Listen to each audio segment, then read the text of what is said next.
Hey, you're listening to Blindsight. Let's go. Mental health isn't something to take lightly. It's time to fight.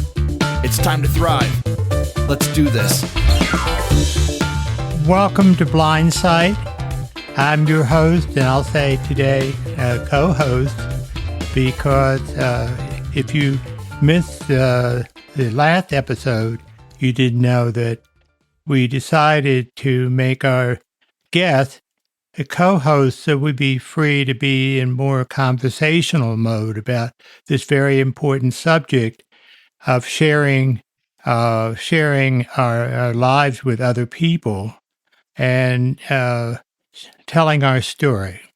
So today we're glad to have our guest, now co-host, to come and share the part 4, where we're talking about going from sharing to a few friends to speaking the truth, letting people know that being blind is okay. It's not a big deal. It's not something to be ashamed of. It's not something to be looked down on. In fact, far from it. And that we're people just like everybody else. So this is going to be what we're going to be talking about today, and I hope that you'll gain a lot, and I hope you have gained a lot from listening. Very well said, Bill. So how are you? I'm doing well. How about you, sir? I'm doing okay. I have trouble getting into what's basically winter, which you don't have where you are, but here it's getting cold this whole week, and I got to take the dog out. And does the dog like cold weather? He loved it, unfortunately. You know, it's like trying to get him to go back in. I love it. Doesn't your dog? My dog is not fond of any kind of cold weather. In fact, it got to 50s, I think, over here over the weekend. Right, and that's cold for us. That's when bubble jackets and crazy stuff like that decided to come out in Florida. And yeah, he was like, yeah, and did his thing, came back, out, did his thing, and then came back in. He's like, I'm done. No, it's rain. That is a true Florida dog. Yeah, when I take him out in the rain, he does everything he needs to do and says, okay, Daddy, let's go home. Yep, exactly. Yeah. Yes, that's the kind of dog to have. I'm sorry.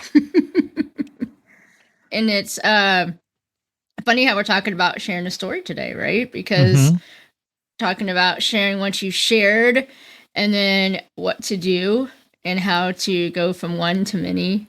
And so, yeah, I mean, I'm coming off of we talked about this before the show, coming off of a kind of a challenging conversation with a friend. And, it's kind of interesting when we put ourselves out there, because I think sharing our story, sharing our authenticity, we do open ourselves up to these comments or these different opinions. And I think that's one thing that prevents a lot of us from sharing our story. And I'll say from the other side of it, and I love this person, and sharing from the other side of it, I do not regret having this friend or being who I am or sharing as much as I have.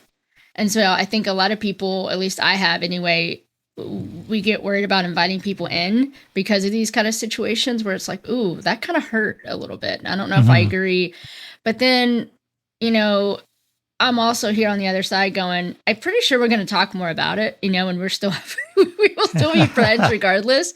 But I'm also like, I'm sitting here going, I am happy to be who I am. Like, I don't want to have to walk around pretending I don't have vision loss. You know what I'm saying? That's not the life to live. And so, yeah, I kind of walked on here going, okay, like that's exactly what I told you before I got on here, is I had to do a lot of personal inspiration before I got in here, knowing who God has created me to be and knowing that I have every right to walk it out in freedom. And so, yeah. Well, I think one of the things that when we do anything other than just talking to a small group of friends, we have those little awkward moments that we have to, deal with. And one of the stories I like to tell when I've done public speaking about the blindness, there's always somebody who asks me, well, what caused your blindness? And being me, I, will pause for a moment and lower my eyes and say in a soft voice, the nuns were right. Mm. Mm. Yeah, Wow. I'm amazed at how many people know that myth Mm-hmm. of what Mm-hmm. causes blindness. And of course, it cracks up the audience, which then means they're in my hands. There you They're go. ready to be comfortable to talk about blindness and to tell my story. And sometimes that Mm. helps to have, some little humor that gets people over the awkwardness of talking about a subject that, some people are just afraid to talk about. They're afraid to talk about it with us who have the Mm-hmm. blindness, but they all, they're as afraid because they don't want to hurt us unless they're Yes. like, the friend you were talking about, but they don't know how to handle it. So Mm-hmm. we have a responsibility to be comfortable with it, Yeah. to uh, be able to talk about it matter of factly. Mm-hmm. And Mm-hmm. and sometimes, of course, people just aren't ready for that kind of thing. But one of the things I find is the more that I was able to talk about my situation and have the audience become more comfortable with it, I also find myself being more comfortable. The more success I Yes. have, I gain from that experience comfort within myself about who I am and what what I can do rather than what so people so focus on sometimes is what you can't do. That's so That makes true. sense? Yeah, and as you're talking, I'm reminded of just giving ourselves language and understanding other people's way of understanding us. Um, for instance, I don't know about you, Bill, but I get asked all the time, "Well, what can you see?" And I'm like, "Well, what time of day is it?" Like, there's no point blank answer for that, and I get so frustrated because I didn't know how to describe it. And now I'm learning like the best way of describing it is for those who've had vision before and are older. I'm going to show my age here. Back in the day when they had those antennas where you could like, get a better reception and the Right. picture would become clearer and clearer. That's kind of what happens. That's what I normally see on a normal basis when the picture's not clear at all. That's the best way I know how to describe it. It's still far from it, That's but a good at way. least Hmm. yeah, at least it's a good way of like giving them an image. I'm like, okay. And then I tell them, when I get less energy, definitely the picture gets worse and worse and worse. And Hmm. so that was the one way that I found from, again, talking with other people and for them getting curious with me, it gave me language to at least connect with them so they can understand a little bit what I'm walking through. And I would have never gotten that if we didn't have those kind of conversations. So yeah, you're right. Yeah. Well, I know my our producer Jonathan was kidding me about the beginning of this podcast and how nervous I was, but because it wasn't because of my blindness, it was because I was entering a new field of technology. Hmm. And it's the same kind of thing. Anytime you get into something new, it's going to be, I have to accept I'm not going to be able to do it right away. And the same thing about, when you start off presentation to a general audience, it's not going to be perfect, but Yeah. being comfortable comes after a while. Mm-hmm. And that's the key, especially if you know somebody in the audience is going to be supportive, and you can be sure of that. But it is a learning process. Yeah. I mean, how is that for you? Because I know Jonathan shared like this podcast is what they say 50 countries and I don't even know what numbers we're talking. I mean, that's a huge amount. And so, Bill, two questions for you is A, have you ever met someone who's like, "Hey, I heard you on Blindsight," and you just had those kind of conversations, but B, you said, I mean, with this reality that you come on here every week and you get to impact that many people. Like, did you see that from the beginning of all this? Hmm. Yeah, unfortunately, I had a friend of mine who was in Switzerland for a couple of weeks, and she listened to the podcast from there. I said, "Oh, well, that's one of the 50, must be one of the 54 countries that listen in." A friend of mine Yeah. from here, being in another country. That's how it happens. And if she'd gone to 54 countries on her travels, then I'd have the record. The thing is, I didn't learn about the numbers of people till not that long ago. And that's when I became a little bit intimidated because it's the size and the fact that I'm talking to all these people. It's an advantage not to know how big your audience is.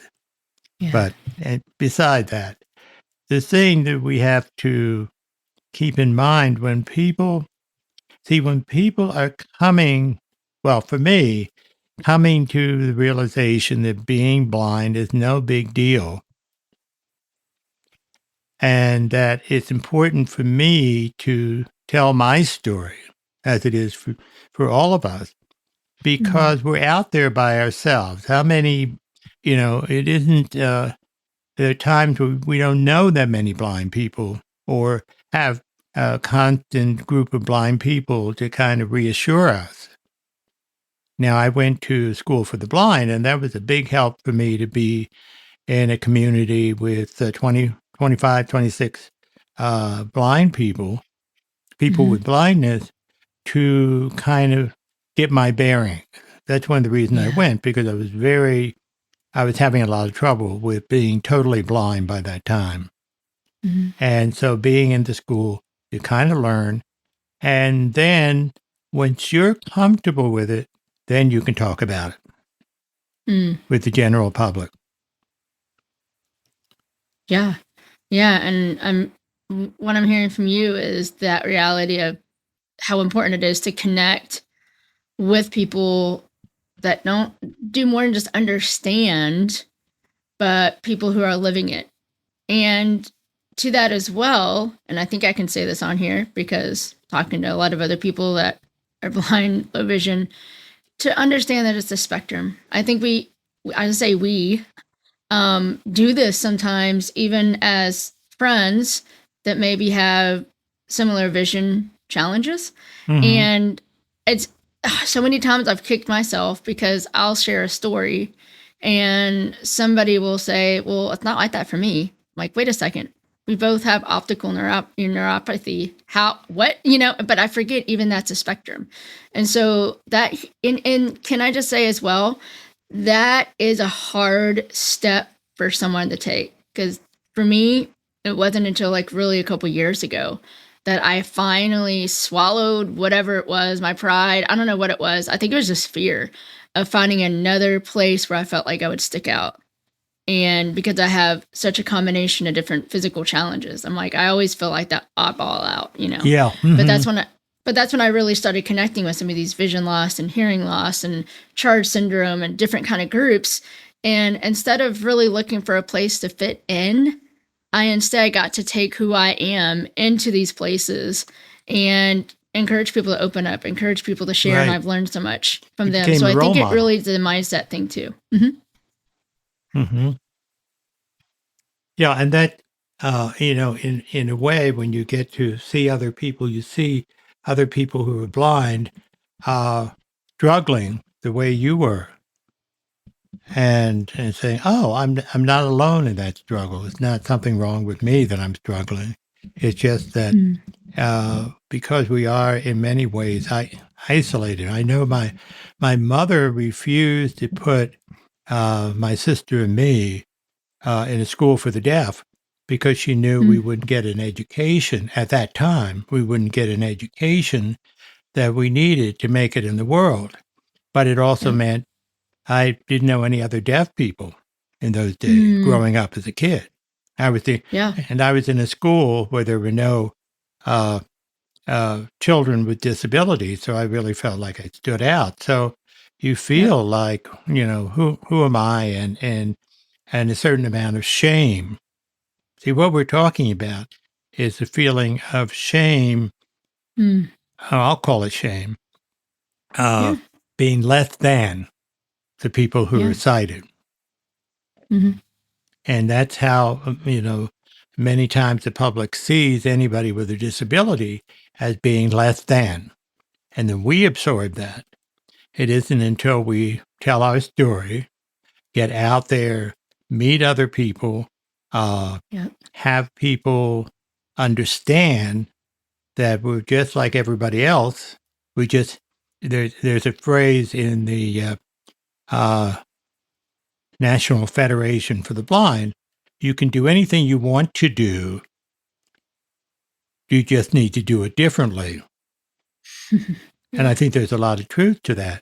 Now, one night in my room when I was at the school, the group of us blind students were trying to figure out, can a blind person rob a bank? Oh, jeez. And, it was funny. But the issue is that we do protest with the idea that we just have to do it differently is not 100%, but it's enough to understand that that's our task, to figure out how to do things, even though we have blindness. And, the work that you're doing, the work that I do, is all part of figuring out how to do things as a person with blindness, including handling the microphone for a podcast or something like that. And when to bring somebody in who is sighted, because there's something, the world is not totally made up for people with blindness. We all know that. And in learning how to do things, we have to ask the sighted person, but that's okay. Then we learn and then we do. Exactly. You shared so much in that, and honestly, my ADD mind was like, "Can we?" I'm still on robbing the bank. I'm like, "Huh," and then just keeping it real. This is how my mind works. I heard everything you said, but my mind's also going, just with everything that's been going on with the Louvre the last couple weeks, and everything that went on there. I was like, how not neat. I'm not saying, but how interesting would it be if it were blind? People that did that. I don't know. I just think there's so much in this that we almost underestimate because we know we can do it. You know what I'm saying? Like, I think a lot of people, I don't know if you, but I just wrote a story about how I can, depending on where I am at towards the basketball goal, I can literally throw an object. I would say basketball, but my kids have given me footballs to do it with now too, because we just do, but it's muscle memory. So I can literally get to a certain spot and I can almost swish it every single time because it's muscle memery. And my kids are just blown away, and still we'll have people to look and go, "Oh, well, you can see." I'm like, actually, no, I can't. It's all muscle memory. But again, we're underestimating, and I'm the weird one standing out there with a football, throwing it into a basketball net. So, it goes again to try it. And what was that phrase that you said that was so good about you can do it? You just need to find the way, or you can do anything. You just have to find a different way of doing it. There you go. And accept your different way. Yeah. Now, I had a classmate in the school that played basketball with his siblings, and other things which I couldn't play basketball when I was sighted. I don't know that I could do it now, but the point is, people need to know. See, this is one of the important things for all of us, I think, in telling our story, is for people who are not blind to know that we're capable of doing most anything. Yeah. And that's what people walk around with, certain misconceptions. And even with some of my friends, they tend to get in the way when I'm doing something because they think I can't see it or I can't do it because it requires sight to do a certain thing. But as you say, the muscle memory, the knowing what you're supposed to do does a lot more than you expect. And another friend of mine specialized in French cooking. And she was afraid when she lost her sight that she wouldn't be able to cook. But one of the revelations for her was, I didn't realize I don't use my sight that much in cooking. It tastes, it feels, and so forth and so on. But the general public doesn't know that. Yeah. And the general that's public huge. needs to know that, because sometimes they can interfere. Sometimes they take pity on us when we can do a whole lot of things if they'll leave us alone and let us do it. And that's one of the important things about, letting people know who we are and what we can do. Yeah. And so I have a question for you, Bill, because you're a man of so many different stories. I love it. I feel like each time I've gotten in here, you've shared part of you that I especially didn't know. I don't, maybe the other listeners have heard these stories, but I haven't. I loved it. But have you ever shared a story with like maybe more than a group of people or more than just two people and you regretted it? Or maybe, it led to a conversation that you weren't ready for? Anything like that? Oh yeah, those things can happen. What do you think might happen if you took the risk and shared with a group or a small group of people who misunderstand what we're trying to tell them? Yes. And it can make you do things that maybe you're not ready to do. Yeah. Right. And so, I mean, and I'll wait and hear. I'm sure you got an example that you may be thinking of, but for me, I'm thinking of right when not right after I got my white cane, because I hid it for the longest time. But we were having a church picnic, and I knew it was going to be underneath these huge oak trees. And back then, my eyes were just, especially with shadows, was the hardest thing. And of course, Right. they had a lot of shadows and stumps, and it would not be safe for me to go to that picnic without this cane. But it was the first time that I was very public with it. And I told a couple friends, and one specifically had a cane, not a white cane, just a regular cane. She was walking through a lot of different stuff too. And she was proud. Like, she's like, she had done her work. I had not yet at that point. And she's like, well, here's the deal. I'll bring my cane if you bring yours. And I'm like, eh. And of course I said yes. And I told her my fears and everything. And of course, picnic came, and lo and behold, guess who doesn't have their cane? Me. And so she pretty much got me to the point where she's like, no, you're gonna bring it and you're gonna use it. And so yes, it was uncomfortable for me. I needed to do it. I'm not sure if I would have done it alone. Mm-hmm. But at the same time, looking back, I do question. I'm like, okay, was I really ready? You know what I'm saying? And I still kind of go back and forth, but I do see that was the changing point. That was the point that changed everything. Because at that point, I was helping out with the children's ministry. I was helping out with the freedom ministry. Why would you, and this was my thought process, why would you trust your child to me if you see me walking around with a white cane? Yep. And that was the biggest fear. That was the big thing You that I got loved. it. This is so anyway, that's my story, and I'm sticking to it. I'm glad I made that choice, because now I have a dog, and it's very obvious to most people. Some people not, but most people. But Bill, I'm curious, do you have a similar story or something like that comes to mind? Well, I think that, certainly with the white cane, I fought it for a long time, and tripped over fire hydrants. I bumped into, even with the dog. I had one of the dogs I had was pretty bad news. And I crashed into a little old lady who was crossing in front of me, and had to take her to an emergency room. She wasn't hurt, but but the point was that I was not willing to admit that I was blind and had to use this thing. And this has come to really the basic thing for so many of us. We feel shame because we're different. Yeah. Like any other minority, we feel shame that we're somehow less than. And if we have something that shows off that we're different, then, well, I'll give you an example. I got my first hearing aids in sophomore in college. And I thought they were behind the ear hearing aids. And I thought I felt like they were bigger than my head. Right. Yeah. And it wasn't, I think it was towards the end of the year. And I've been palling around with a guy in school.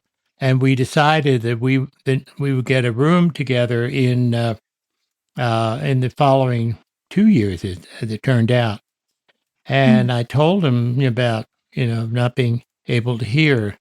And he said, "Oh, I never saw those hearing aids." Hmm. And we've been traveling around for a year, never noticed the hearing aids. And here I'm Wow. thinking it's a big thing, but it's that position of how will people view me if they know that I have a disability? Yep. And that's where we start to try to protect ourselves from. And I know that was how I was brought up. My mother would say, "You can hear, you just need to try harder." Hmm. And that was the message that I got. And being in a school where I was the only person with a disability, you feel less than. Yeah. And Yeah. one of the ways that we compensate is trying to be perfectionist. Mm-hmm. And that may be one of the reasons that people with a disability are 3 times more, well, people with blindness are 3 times higher risk of becoming alcoholics, because we're kind of trying to cope with this being less in our minds, I think, less than, or just in terms of the disability, being able to be ourselves in an environment where we have trouble. People just don't adapt as much as they need to our needs. Yeah. I've Yeah. got a whole thing yesterday in the mail of some things I was looking for, but uh, there were instructions, but the instructions, of course, were in print. Mm. And, and I was in a position, I wasn't near my computer, so I couldn't put it on the computer, but I wanted to use this. And so what do I do? And this is what we're confronted with. The reality is things are a little tougher for us, but we Yeah. have to take it with grace and, be willing to ask people to help us and Yep. not feel ashamed. Yes. Yes. And keeping in mind, I mean, I think, at least for me, and I do speak, I'm trying to get more opportunities. If anybody knows of any stages, let me know. But I love sharing my story and I love public speaking. And, one of the things that I really had to struggle with is, and I'm still, once in a while, I find myself still with that tug of war inside, is that what I don't like is that idea of getting on stage and being that inspiring person that, look at me and I've conquered all this stuff, and kind of that mindset of, well, Bethany can do it, I can do it. And I'm like, well, wait a second. Yeah. That's not really encouraging to me. Like, what the heck, And so I really had to wrestle with that. But one thing I will say is that I found everything I talk about can relate to people, even if they don't have vision or hearing or a similar story. Meaning, I begin most of my messages with, you are beautiful. To my ladies that I'm talking to, you are beautiful. But the thing is, I can see it and you can't. Boom. That's a And nice, talking yeah. about identity, right? And talking about self-worth. And that's something that crosses all these different divides. But we never Absolutely. think about how our story, how our walking through life can actually impact somebody else. It may be a different story, but here's the thing. If we don't get up there and share, and we don't share, especially these challenges that we've walked through, and the way you said it earlier, we found we found our way of doing it. And so challenge other people, like, wait, the way you're seeing, the way you're hearing, the way you're moving through life, there is a different way. And we help people get out of that box. Yeah, absolutely. It's a challenge. And in some ways, I think people with disabilities, maybe we need to be proud of the fact that we do what we do in a world that wants everybody else to operate differently. We found a way. We've stepped forward. And we're not superior to anybody. We're just people who are able, under these sometimes trying circumstances, to make our way in the world independently, rather Yeah. than what people think being in an institution or being isolated in our home. We're out there doing things. We just have to work a little harder to find out the right way to do it. Exactly. And those are the moments, those are the little pieces to share with people, right? I mean, I know, like just the other day, I was talking to somebody about ChatGPT, and I do use it both for my business, but also in my personal life. And so, just the idea, I think I shared somewhere, I'm pretty sure it was one of these times that we were talking, I shared about that moment of looking at my kids' homework and not being able to really see it.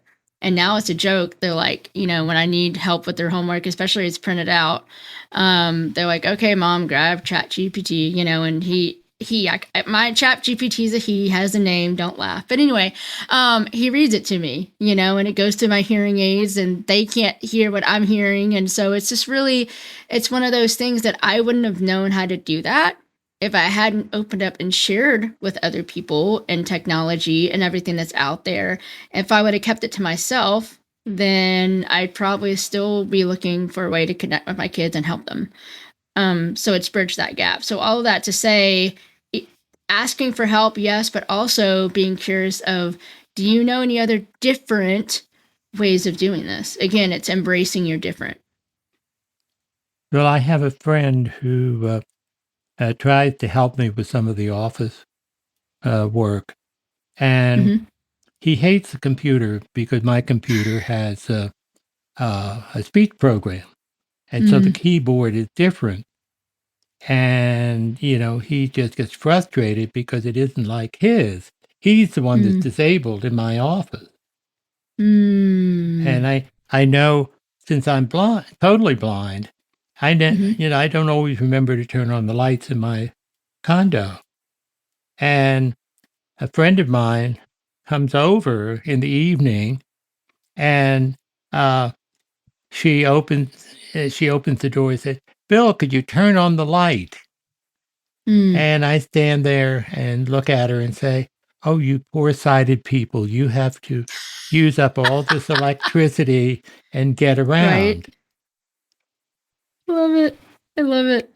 And see, that's a different world. That's all we're talking about, is a different world. But people don't think in those terms. They say, "Yeah, I never seldom turn." In fact, I thought maybe my guide dog should have a white cane to get around because he has sight. But he seemed to be just fine, in my apartment. But she needed the electricity. Yep. It's So true. again, Yep. we're We have talking very about similar. Go ahead. the sighted people are different from blind people. That's an undeniable fact. But that doesn't mean that persons with blindness are less than. And that's what we have to work on ourselves, to remind ourselves that we're not less than. We're just having to operate differently. Yeah. And back to your point, Bill, the one thing on this earth that unites everyone, there's many things, but one thing that unites everyone is that we've all gone through pain of some sort. And so, part of sharing our story is sharing that we went through pain of some sort, whatever that physical challenge was, whether it was pulling out my cane for the first time, whether it was banging into things, whether it was looking at my kids' homework and not being able to see it. I mean, all of that has an element of pain to it, right? So, that is that one element of being brave and courageous and sharing that. Because I think, at least for me, it's so much easier to share, well, I went skydiving last week. You know what I'm saying? Like the big victories, rather than, okay, before every victory, there's usually a trial. There's usually some kind of challenge. And so my challenge to even somebody that's listening that might not have vision challenges, or maybe listening so they can connect with somebody that does. All of us, before we have that victory, we have that challenge, and to be able to share both. Well, there are a lot of things that people who are sighted can do that I'm really not interested in. Yeah. I really have no interest in driving an 18-wheeler. So the fact that I'm blind, I'm just not, I don't care. But there are things we can do, and that's what we have to focus on, what we can do rather than what we can't do. Yes. And that's where the hope is for us, is to keep our eye on that reminder. And my dog and I did a hike a couple weekends ago with a group of people. Only one or two of them knew, had been on a hike with me before. And they were so amazed by the end, we managed to do a rather different, it was a new trail and a difficult hike without help. And some people, in fact, tried to help and they were getting in the way. And at one point, my dog turned around and scowled at them for giving instruction. Because he was basically, I could tell he was saying, I know how to do this. Stay out of it. Right. And he did. And we did. Love it. But that's why people have to see us out there doing things so they can change their perspective. And being out there and standing up at a podium and talking with pride about being blind, and that you don't have to feel sorry for us. Yeah, there are things like my sister was always very sad that she couldn't see her grandchild. But she said she just wanted, a minute to be able to see her grandchild. But she has the same condition as I have. And that, it's sad. We have some things we really would like to see. But for the most part, our lives are pretty normal. Yeah. Yeah. And back to your point about living life, and you used the phrase podium. And one thing that I'm learning, and this is what I'm learning right now, because I've been kind of frustrated a little bit, because like I said, I've back on the speaking journey. I used to speak a lot until I really had to swallow my vision loss. And then, honest to goodness, I must have fallen off the stage at some point during my lifetime, because that has been a huge issue for me. That's why I stopped speaking on stages. And then I had to have a good friend who literally led me on many stages. And she's like, not only can you do this, she's like, people need to hear your story. And so I've been on this journey like, okay, God, show me the right stages that I get to be on. And, it's a slow process. But all this to say, one thing I'm learning is that every single day we wake up and get out of bed and we decide to do life differently. We decide to find that one thing that makes us excited. We face life as an experiment rather than, something we have to trudge through. We get to do something differently today. We get to embrace our different. So every time I'm out there throwing a football at the basketball goal, or every time I'm out there helping my kids with homework in the library, or every time I'm out there skydiving, I still want to do that again. Somebody call me to go skydiving with you. Anytime we do that, those are our podiums. Those are our audiences. So to those people out there that are like, I don't want to do public speaking, I'm not asking you to speak publicly in front of a huge audience. That'd be awesome if you want to, like me. But start with the everyday. Start inviting people into your everyday moments, into your everyday stories, and live like you want to be alive. Live like you want to invite people into your story. And the more that you do that, the more not only do you get stories to share, but the more invitations you'll have to share your story, because you're impacting the people around you. Right. It is sometimes tiring to have to make those adjustments and do things differently, but what's the alternative? And we also can be kind to ourselves and say, no, I'm not going to do this right now. I need to take a break. And that's okay, just like anybody else. again, is taking care of ourselves first, and then do whatever it is that needs to be done. But Yeah. just to acknowledge that we're human beings like everybody else. Well, Bill, I thought you were secretly Superman. Well, there's no phone booths anymore, so I can't jump in a phone booth and come out, in a blue union suit with a red cape anymore. So I just have to be me. Okay. Yeah. Yeah. But yeah. But that's the way some people see me, and I get a little bit nervous, because they're just not used to being around people with disabilities who are able to be just themselves, to be able to, to live like everybody else, and as you say, by doing things differently. Yeah. That's what we're talking about. Yeah, and I love that moment because I am learning that. I do have a couple things coming up in 2026, and so I was sitting having lunch with a lady. I'm speaking at her event in March, I believe, and it's a couple-day event. So I will be staying down there.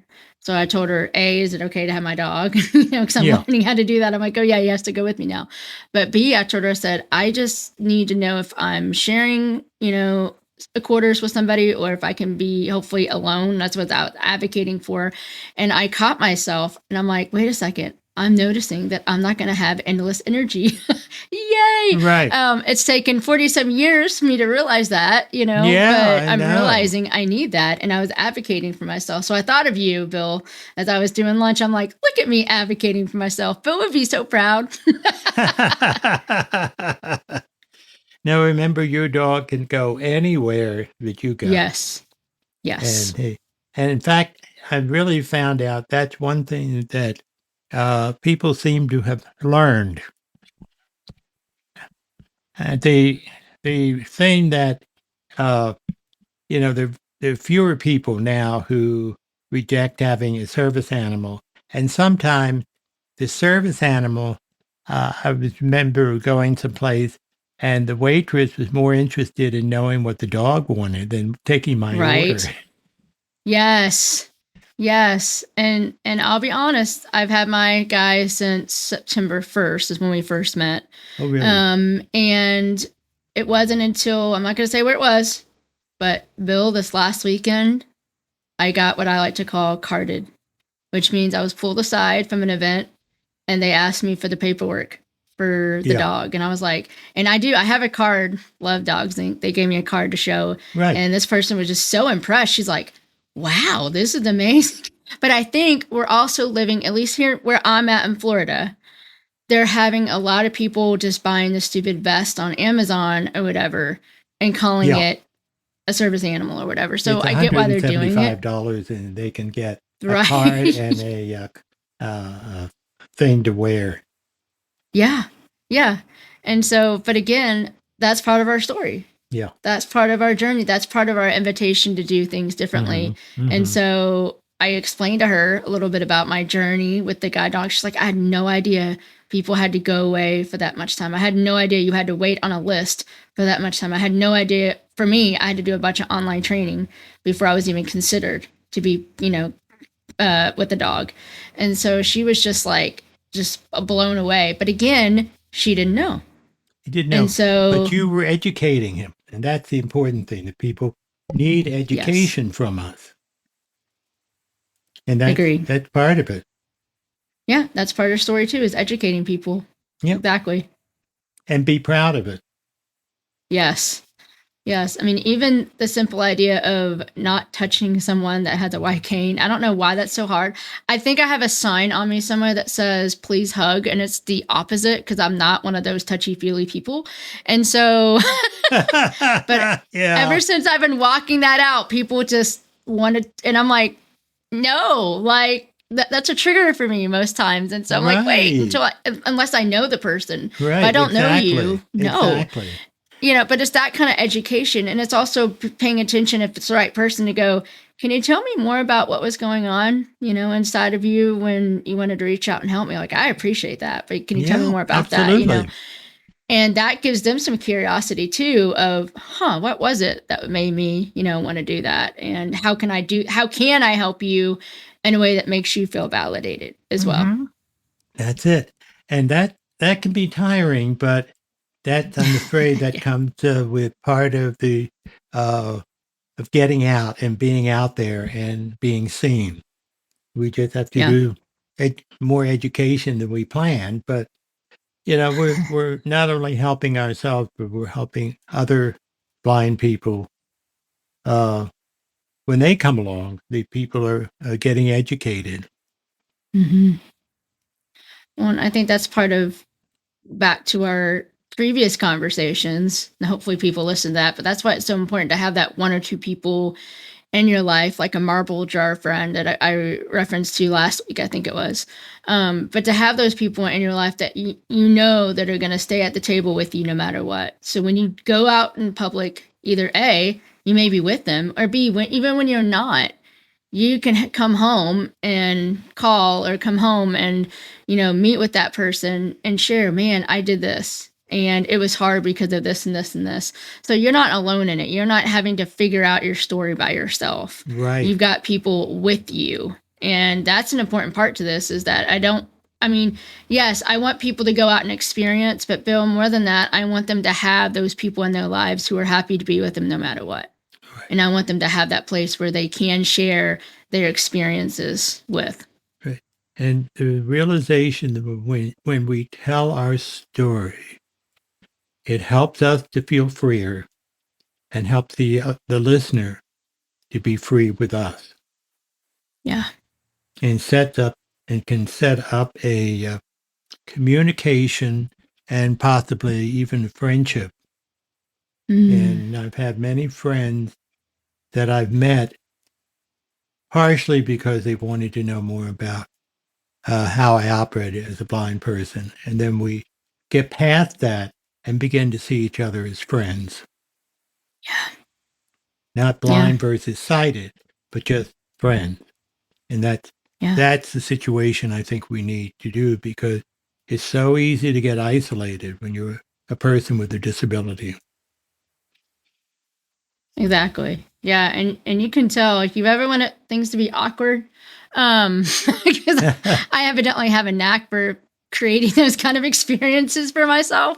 But so there was a group of people that I was working with my speaking with, right?